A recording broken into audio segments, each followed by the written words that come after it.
butabera kyabazinga. When the president went to Bombo Kulaije, when the president went to NRM caucus, Kalolo Kulutu Negundi, I reduced myself to State House. But you cannot be a Chavazinga. Kakati, omogezi wa government obuzibu waina. Nti oyogerera government ngotula mu cabinet. Yogera cabinet government atengo libo. Ekyokubiri, nti bagenze ne bateeka wa aboogezi ab'enjawulo. Onanga ayogera enanga. Mu foreign affairs omwo mulimu ayogerera foreign affairs. Mu maje mulimu ayogerera amaje. Kati what could be the role of Fonopono to avoid conflict? Bonna bayita mu press conference kuba buli omwe ayagala okulabika ku TV. TV chachi labadadi chachitalo nnyo for an African. Sasa kutanya so zinabala banganga balwali akazindalo mu State House. Minister nalwani akazinda to introduce press conference. That must be done by a younger person. Nene ekyo kikulu kuba babba bamulabye nga alinanye Museveni.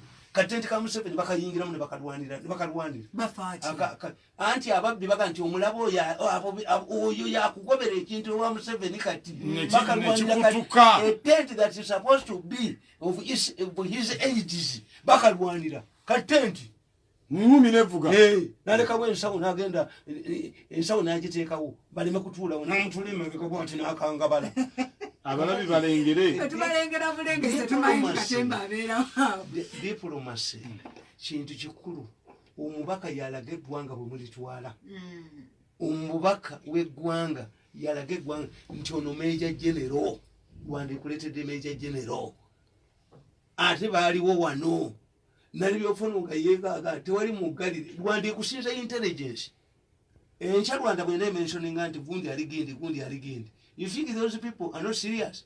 Okugamba nti abantu baffe balosingira tuyizinze issues so tuyogere ebyo olumu twali e Germany the president yasinkanye vice chancellor wa Germany Makete omuku bali ku embassy ya Uganda e Germany ayingidde mu meeting mayina zo bazirwanira naze nabatunuuliranga abazungu bakuteeka 1+3 kitegeeza bagenda okugenda ne president mu meeting eyo bali bana ye president era zentebe zimusangayo kakati bano abagala okweragako ewaabwe mugunde ate bajja ne bayingira mu ntebe ezo kati ate wamawulire atuulewa Kagame owamawulire we yasooka wotegeera nti ono kameramani wa Kagame alina cameras nnya agwa bwati nagwa bwati wotegeera wa Uganda abaneegi bwegaana okukola ng'egaanyi Rezo gade alina chatayaga gwatayagala we food these people who buy these things don't know them. The president a camera is a machine. He is a bera nenda nya wakagama bera nanya nagwa they know the media bamanyi media bamanyi bategeeza naye ambassador president yabayogera ndi Makeri olina akwate simu no ntiani nayogera olutololo Makeri yakolera police. Germany is a serious partner in Uganda. How do you send such ambassadors here? Kwa bano banonya kwewonya bantu banonya bafune no nze nasoma diplomacy but I cannot be a diplomat. Omubongo sibuyina no hata solo guide omuntu soko olabe yali ambassador wa Uganda e Belgium nga amajega fegali Congo batu kantono tubbe mbaawo zaawo abakongo bamusalira amagezi ne bamuyita ku party yawe yayindi bamukubirayo. Ugandan ambassador was roughed up, was beaten up by Congolese. Why do you attend? Shakama gambe tubbe mbaawo zaabwe ate bakwisa ku mukolo jangu oli emmere olwawulira emmere kakati kyaligonza ntalo za mwezawa kyaligonza ali mujjamu jeno tabeera mujjamu atumye abaana be mugamba omupoliisi oyo nkole yutani tabeera mu kavuyo owa taxi yatumira n'emmotoka ye ono olw'okuba omuwala ava mu famire y'abakaweesi muganda wa kaweesi abalina accelerated promotions ejogo lya jena lyokugundi does not listen.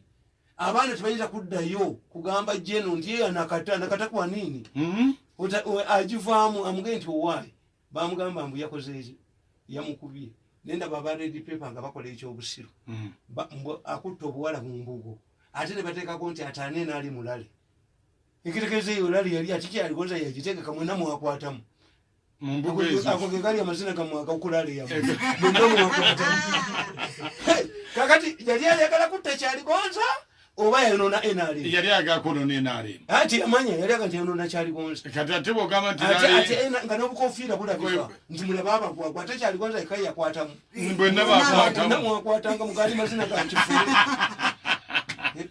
gakifule so you see media erina okubanga eri well educated media erina okubanga esasulwa bulungi naye bano Museveni bayina ekizibu nti kakati basanyukira nnyo n'olutalo lw'e Rwanda era ebyo bebaga nti ebintu by'abantu bivunze bahati kati ayagala gamba president tubasasule we pay these people kampuni zonna zibanateekamu nga tewali yafiirwa nyanja bwe bakoze ku Southern Sudan president yagamba dda nti abantu Southern Sudan erina ebizibu byayo don't understand these countries why don't we pay our people nebeera bilateral debt tewali gyesasula nga bastabilizinze bateekamu bantu baabwe nesituka nengende wa musumba yali mu state of foreign affairs nemugamba nti president yalagidde ki president yagaiba miras mbomusasula temuteekamu bantu kakatiseemu abala bagenda kugubira bamugoba kati nekulumba bahati bakakatiseemu abalala naye gwe kyotamanyi nti bano bongera kunyiiga abaava ebintu bye babitutte bongera kunyiigira Museveni ono ye muliwa ssente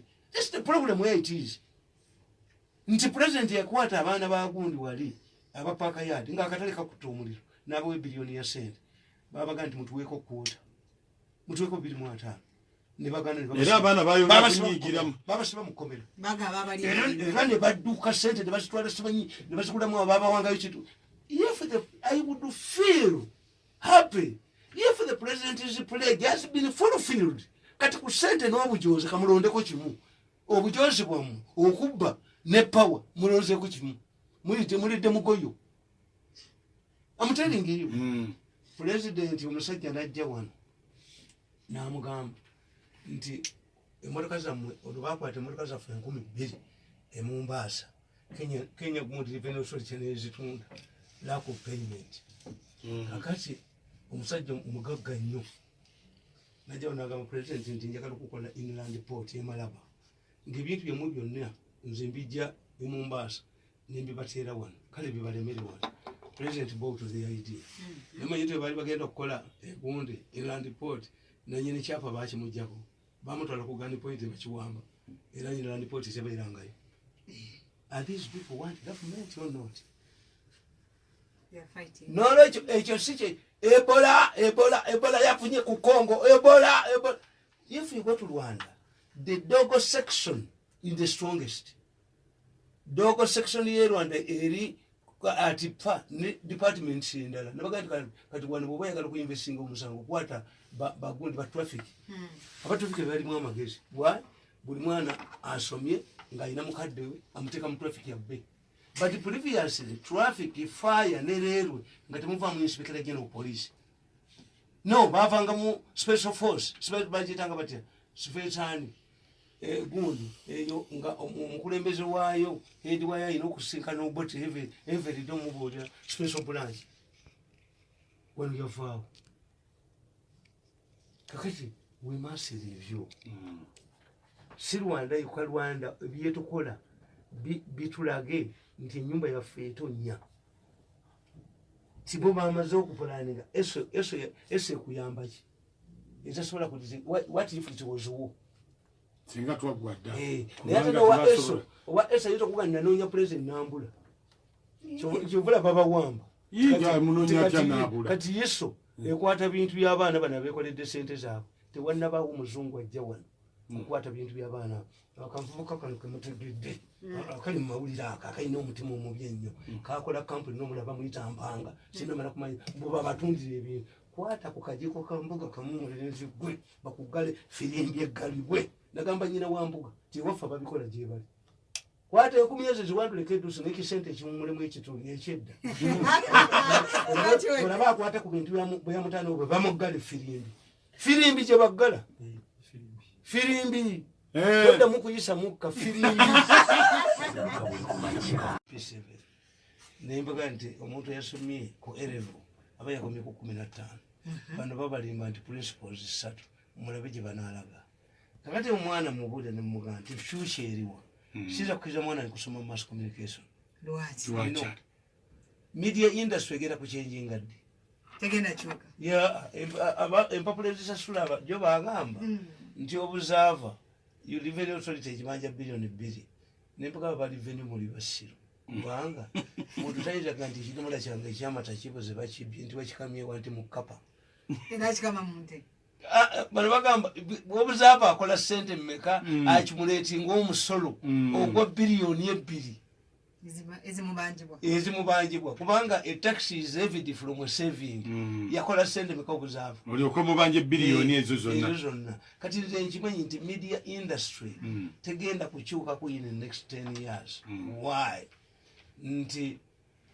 ba-investors abayinvestinga mu bintu bino abayina sente nolaba emizindalo nga gino nolaba gundi yammwe rehabilitated recently nolaba nga babasasula sente batono nnyo why the media is risky ekitegeeza mu Europe ba politicians political parties ne ba businessmen bebakola ebintu bino kubanga olupapula lwenga babaga nti Berlusconi Italy the richest Italian aina TV aina radios aina AC Milan kati oyayimirizawo olupapula kubanga tajja mu lupapula lwokka ajja mu timu y'omupiira ali mu radio mu TV era nti abantu bajje wange baga nti tukola amawulire ngo bina bilioni 5 okola amawulire jo nalaba olupapula oba baliyita bwira nga bakubyeko Schwarzenegger omuntu bataddeko gwa Bobi Wine ninga kakati bano banonyeza kyoni kubanga omusajja gwe bavunana treason nti bali bagala kulya mu kota president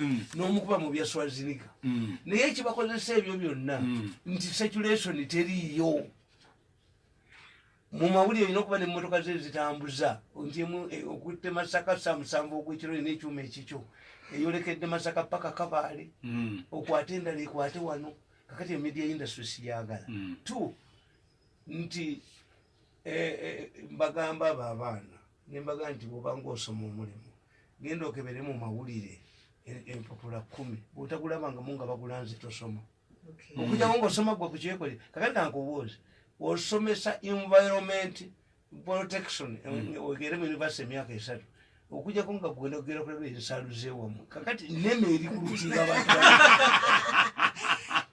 nti omwana ng'agende gundi environment protection kisoboka nti omwana ng'agende Makerere wamwini gundi conflict resolution kali baprofesa be Makerere bayise oba abasoma nina minisita gwemanyi asoma conflict resolution amwina mu masters bamuyise ke Rwanda bamuyise ko kutabanya kwa Uganda ne Rwanda kati ebyo nsoma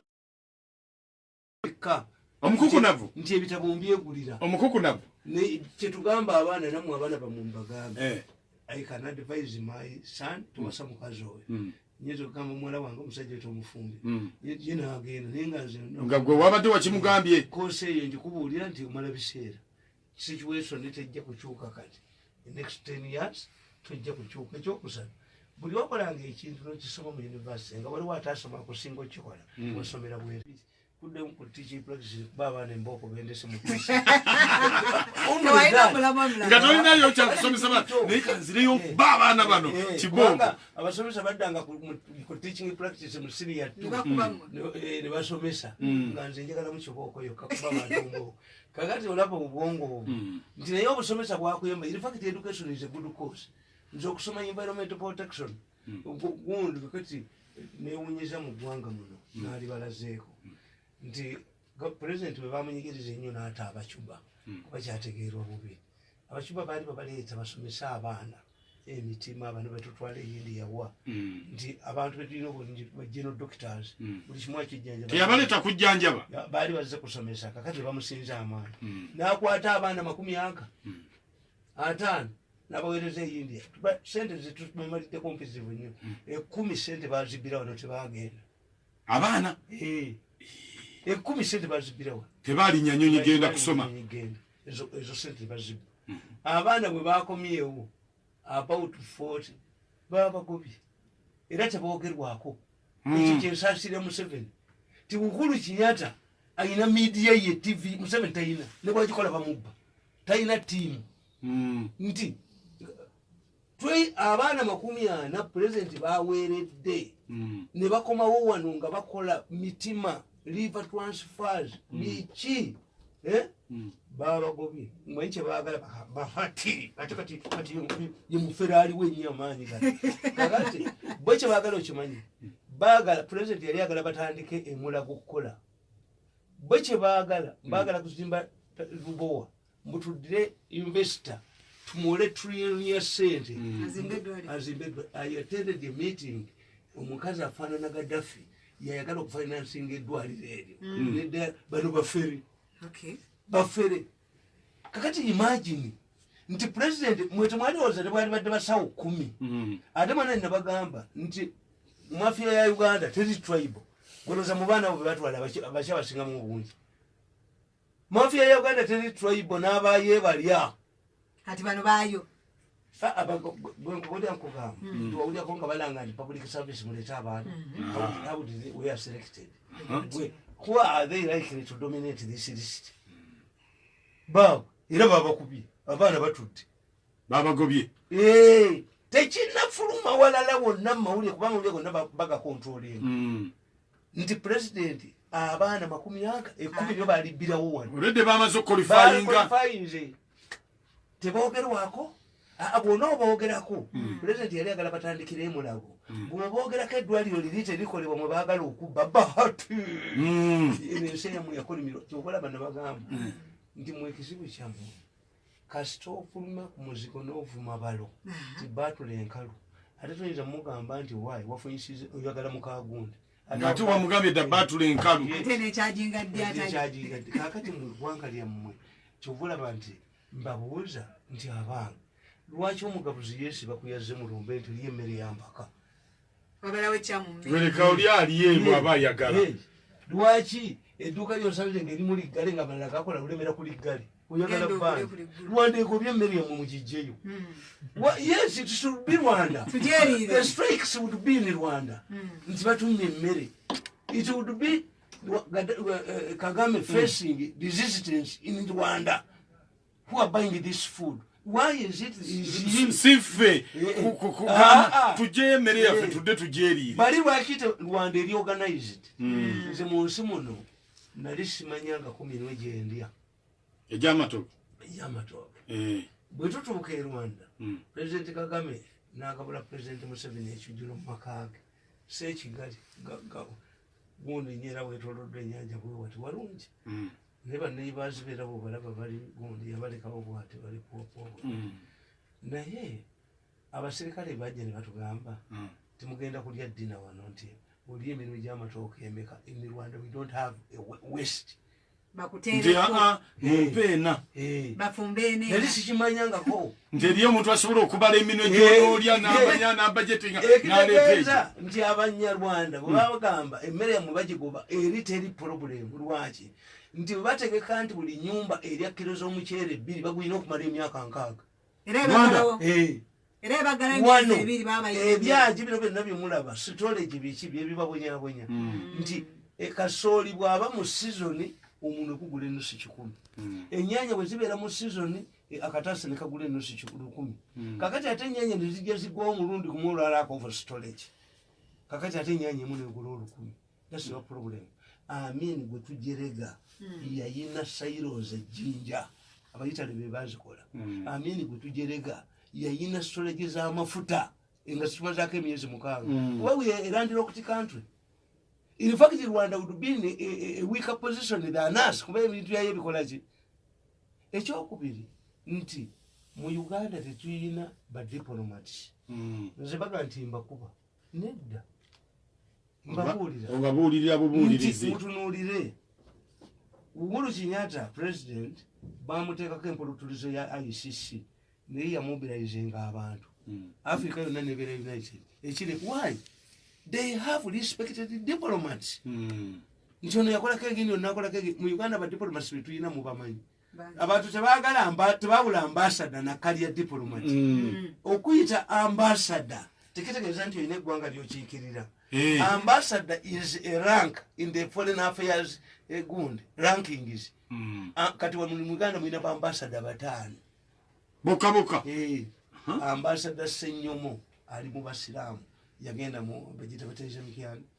ambassador Sentongo ambassador Muchibi ambassador onene abadde mu East African Community ambassador Mugume ate baweddeyo batano bana basigadde ate temubeyambisa bana basigadde baki anti abo bagwa ku bwala disini babasindikayo abo sikali ngugame nzinga bawulya nti headmaster n'obwa ambassador bwe buli ambassador is a title in foreign gundi department kati Museveni bani abamulemesa okubeera nkubanga buli kyokola akimanyi ye kutesa yakugamba nti Museveni yandeetera abagudde yes ye politician ayagala solving a problem create an institute abasomesa makereje ebali nze nasoma international relations nasoma international law nasoma UN na specializing mu UN operations yes buli agenda gamba mu mwana ngasomenga ebyo nasoma men ebitabi wange bijjudde kwebiti kubaga kati tukita deprofessionalization nti obeera n'ebitabo bye bikunyonyola healthy kubanga mumugenda ne mutunulya pain killers ze mulaba Panadol lwaki abazungu bamukola abazungu bakola Panadol lwaki uyinza kumala emyezi 6 ng'erinnyo likuluma nayenga dokita tomulabangako obanga dokita ajja kukulamu erinnya erimu ate ng'eddaali lisigaddewo waabira eddwaliro. That's why you were examined. Bakuwa booklets ogenda osome, bakuwa pain killers so that these people ayinza kubanga ekibuno kyekikuluma nga simanyi ogega kuluma. Kakati ensi bagipulaningira wano ensi eyaffe bayonoona buli kimu basuule Museveni ne Rwanda nebalaba nti gwe mu nsi ki mu Rwanda kakati nankubuuza Honorable Kuteesa omukazi gwalina mu Nyarwanda eri ofiisi omugunzi mu Rwanda government abalasha balina policy nga buli asomere lasha ajja n'omukazi for intelligence purposes. Kwabo otuya Rwanda ye Cuba ye gundi Eritrea ye gundi ensendala Israeli eze nsito zizanyirako nti Eritrea kasika tononyoka ino bukadengo ne kategeka Ethiopia te ina abantu ngache milioni 10 yakalemerawo ku yakalemo okumira America everi negende kubayiraka ne kubani yali yepantide ku gondi ku Cuba ekintu abakiyuzi bakyetegekedde bokkana bokkanga bagenda mpola. Israeli yetooloddwa hostile countries eringa lulimi evaawo planning survival nti kakati mukunamye ne mugamba nti mumanyi nti egundi polisi mulimu ekibinja ekitta abantu mu polisi yammwe nga Rwanda ekola ki etegera mu weekends bino byonna nti banka 7 zaagwo ye mukazi ono avuma bbaawe mu bantu nti other countries ate nze nakyogera ne mbagamba ebyo bye mwogere bya mawanga gagenda tujjamu ogwesiga tubattule nti balina engatte ezigundi oli nabba sente z'amagye agali Congo ono nabba ki abaganda bagatufudde tuweddewo abaguliza abalabe toyogera ne bwoba mbaga nti ne bwobanga ne muganda wo mugagga nga takuyamba tuddanga ku mwenge n'oga nti gundi tanyamba gwe balimbe nti eyo nakasero gy'abeera saagalayo yo ngamba dogenda era bwe muli kitamulira bakyali bakola wano. This is how you protect your country. Naye buli kyama kyonna ne kifuluma abaganda bakuga nti ekintu ekitabika ku nsi mukira gwa mbuzi kawenu ng'omukira gw'embuzi ate gubikka ki ekibikira gyonna gibikka naye embuzi mwe nemufule eggwanga lya mukira gw'embuzi nti everything tekiri contained tekiri ki kakati kambabuulire ambassador wa America gwesindika ebungereza alina kuba wamaanyi nnyo ambassador wa bungereza agenda mu America alina kuba wamaanyi balina interest ez'enjawulo naye ambassador wa Uganda e Rwanda yagwa mu kalulu bobulawoza tibabayire ambassador wa Uganda e Rwanda yagwa mu kalulu ye Rwanda ina manager general wano yo Rwanda ina manager general mulamba okuvala byatandise wawulidde junior officer Rwanda ayogera wano ofono yayogera kakati ofono bajjamuga nti yavumye bali bajjewo kati Kuteesa lwalabikako. No, a diplomatic query is responded to by a diplomatic query. Ofono can speak na yanu kulaba na minister bani but foreign affairs and no foreign jachikwamu nze why I survived ekyabali kubba 5 billion bategera sijazibawo sema omuntu omukulu yampita nzimutwale nalinja mu bateke mu kifuba mu nabala mutulinga mbwa na kibe tuyinza kusindika mbwa kulwanyisa kibe kyobula twamwefuuli.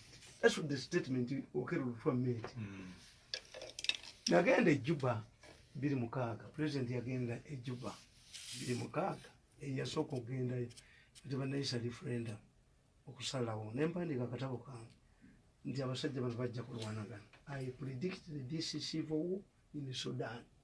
Nalaba ebintu ebyo. One, there were many generals. Ng'omunuwa takubira gundi salute. Mudinka. It was not military recognized, universally recognized military ranks. Nga ziri birongenga ku mulala. Bwaba weggwanga erina bajjena abangi ndowooza Southern Sudan kati ffe tukiddirira.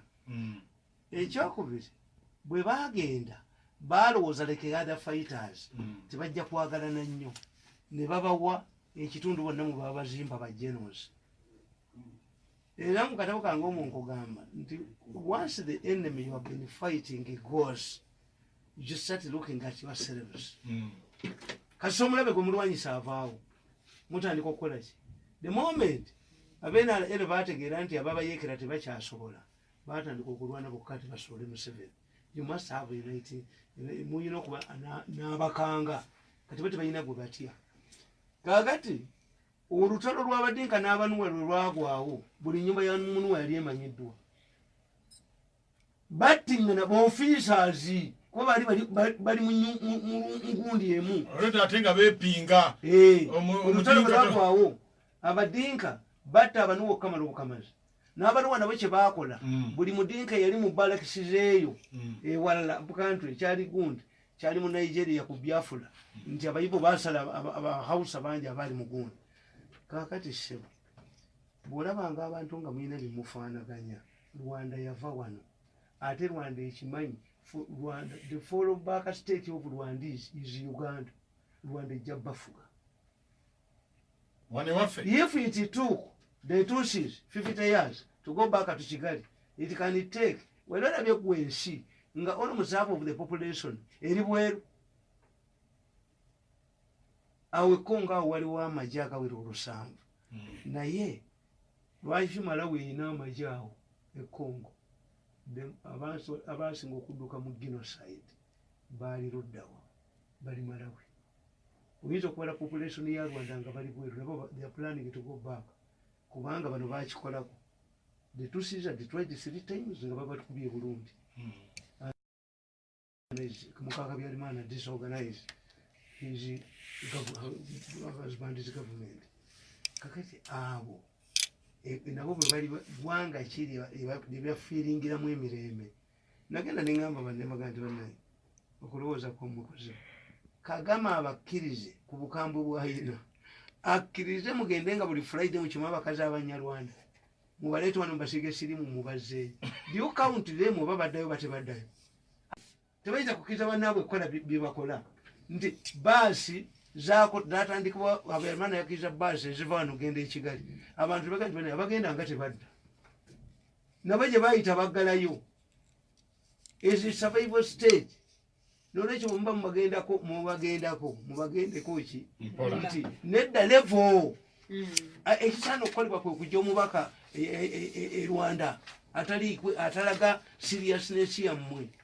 Omubaka yalina okusooka okuvaayo ensonga zikwatibwa ku level ey'owaggulu. Foreign Affairs erina okubeera n'omwogezi waayo ali ku level ya ambassador. Mulaba omwogezi w'amagye Kalemera alina ekizibu kyakoze. Why? He's a general. Amitinga ne banne bwakubira essimu aboogezi b'amagye babeera ba general. Public relations officer must be at the level of management to be respected. Ne banne okuwa amawulire naki leka teofuna bajja muwa ebifo ebirala. Gundi Kavuma ono yali omulamuzi yaliko Minister of State for Defense neyeetuma Saabatayizi naye baamukuba kantu aka yagamba nti jeti mwebaze mulabyeko era nva muddwaliro ku front line nga amaze ennaku 2 afudde yaddamu okwogera. The moment you speak ekintu nga kifu you don't have a courage to speak again. So these are loopholes we must cover. Abaana bano baatujoga ne bakuba buli mugezi yenna aliwo atudde bambabazi bagenda bandi bagenda okujoza kubanga baali tebatutegeera nti they need us nga balowooza nti kabasuule Museveni naye babuuza nti bannaye gavumenti kino teri mujasi wa Amini yattanga bawagira Amini teri mujasi wa Obote yattanga bawagira lwaki ate bana bali ku lusegerere bajooga abajja okukola kusuula kintu kakati abagezi bonna badduka kubanga kibali bagala Mbabazi nasooka n'agenda e Rwanda bamanyanga nti kati Museveni yaliwo. Kakati finally nze ndaba Besigye bakuba wabwerere. Besigye yayogedde amazima. Yagambye nti ye swage ye si yakuwangula Kalulu. Swage ye eri perpetual nga bw'oga nti fighting for human rights. Ekitegeeza tajja kuvaawo. Yali arwanirira eddembe lya buntu. Kuli mulimo. Besigye ali ku mulimo. Ogw'okulwanirira eddembe n'esibwa president. Nabaga nti Besigye tayagala Museveni naye Besigye bamafiya bali mu gavumenti be bamunyumirizaawo. Bamuwa ssente. Ekitegeeza Besigye alinga ekimotoka ekyalemera mu kkubo. Kisibye oluguudo lw'ejjinja ente zivaayo n'ente zivaayo. Kati temukuba mukube. No. Kubanga ekyo nakyo nze ngamba gavumenti abaakubye Besigye babanoonye bayingire ebinnya by'emmese. Kubanga kati nabawulidde nze ne intelligence esinga eyayiso. Nabawulidde nga baga tugenda okuba omuyaga tumuggyemu enjaga. Bajja kukwata Bobi Wine ne banaamukwatira aba Besigye. Ate naawe akaga akakuba mujjawo bw'okalaba okakola ki? Okakweka. Naffe bajja kujja wano bazinde wano batukube kubanga kati tomanya akuba kati bagemerewo abalumbiddewo abamulumbye abalumbye Besigye bakwate n'amaanyi babanoonye kuba bekigenda kutuuka kyakkuba mu kirowoozo nti kati baga abainalembo balowooza bano beekuba bokka bano beekuba kijja kutuuka kibainalembo ajja gikuba batandika basiramu batandika kulwanira mu muzikiti nibaga nti abasiramu balwana kati sibaita basalafu naye bamuwoze tebamukubira embooko mu kanisa Sebuhinja teyatula ku mpiso. Waliwo ne gwendalaba oli yali abuukadduka. Ow'Ekabale omukatuliki tebamukubira ku alutaali amayinja ku Christmas. You term this violence whether it is directed to who? Government yeno kwata abaana bakubye Besigye. Kubanoonya badduke ebijja by'emmese. Kakati ate yo CBS yeerowooza tibannwanira nedda bajja giggala. Yes. Bwebanga ye cause kakati kankubuuza Bulange teggalwa bayisewo bayingire mu Bulange bakube Besigye. Kakati babalowooza ye serikali alowooza they are fighting over my program. No. Mulindo Muwonge yakola program ye gundi parliamenti yammwe nga buli omu agiwulira olw'omukaaga. President yamukola akakodi aka n'atandika ogikuba mu essimu nga Mulindo abaalimba Museveni baalimbulula yagwa. Eventually Mulindo yagenda kukola mu sita ya gavumenti. Ye yali tamanyi nze abantu bagamba munjogere naye lwaki mirundi ayogera bwomu eyange kali gundi odi ne gwazadde gubo obuuso omusajja nti andowooza n'anaabeerawo ye nga amanyi nti n'ono agenda kakati Besigye bakimanyi ti Museveni tajja kuwangulwa ekitegeeza unity si ye problemu whether we are united or not kakati bannambooze bakugambanga nti look gundi Kadaga Kosase era ffe byakoze tetubikkiriza kati ani alonze Kasozi okugendako because if we want to defy a speaker defy her inside totuwoganira nti Lukwago omusajja yasoma amateeka nekujja wange Seggona abamanyidde ddala nti parliament teyimirira ng'eri mu progress bagenda bano n'ekiwandiikibwa mu kooti mbwayimirize sipiika gwamanyidde ddala kuba kuwudiisa bantu ate ffe bwe tubagambanga baga nti tuvuma nkubuulirirawo nga bano bwe mbabuulira nawandiisa akatabo kange nti suffering for my own wealth abagagga bonna abaana mubaavuwaze teri muzungu kakati gwe kankubuulire kakka ogamba otya nti muliraanwa waakuyise mugende mulwane nengo okuva ebbembuzi ye nga gwe ente eyo muganda we yagibba n'otalwana. Why do we put these efforts to help the Bazungu recover their money from Bad Black and the Mbugas when we cannot use the same efforts to recover our money zibiddwa wano? What type of thinking is this? Nti nze nkeera kumakya ne ngamba Bad Black nti yafumye Museveni mutwala mu kooti Bad Black baluye bajagende butabika baje baluwa nti mulalunga afuluma naye nga byamuvuma ffe bitwali tetumanyi mu byamplifiers side tekwata abantu bano side ekwata Bad Black ku nsonga ezi baagala mmwe bakako ekyo kumubbako sente otherwise Bad Black yani ti Bad Black has abused Museveni. Bad Black oyinza kubanga mu defamation cases batugamba you were defamed before we were thinking members of society. Abantu balina okutwala mu kooti akukakasa nti Bad Black byayogera byalina impact kugamba nti ratings za Museveni ng'ono abyogedde zakendeera nze kano akangeegenya tebajja kkatta emusuudi bajja kkatta kubanga kakati bakankubira essimu emirundi ebiri kazitonda katonda buteepo kayavuwala nembaga mukaggalire mu dduuka nkakimi ekikanwanyisiza si agegenya pulezidenti Museveni omulaba amujereka kano kaliko eyakawa ssente bajja kafumbagira mu dduuka mbagambye nti mukakubekalifomu nkanaa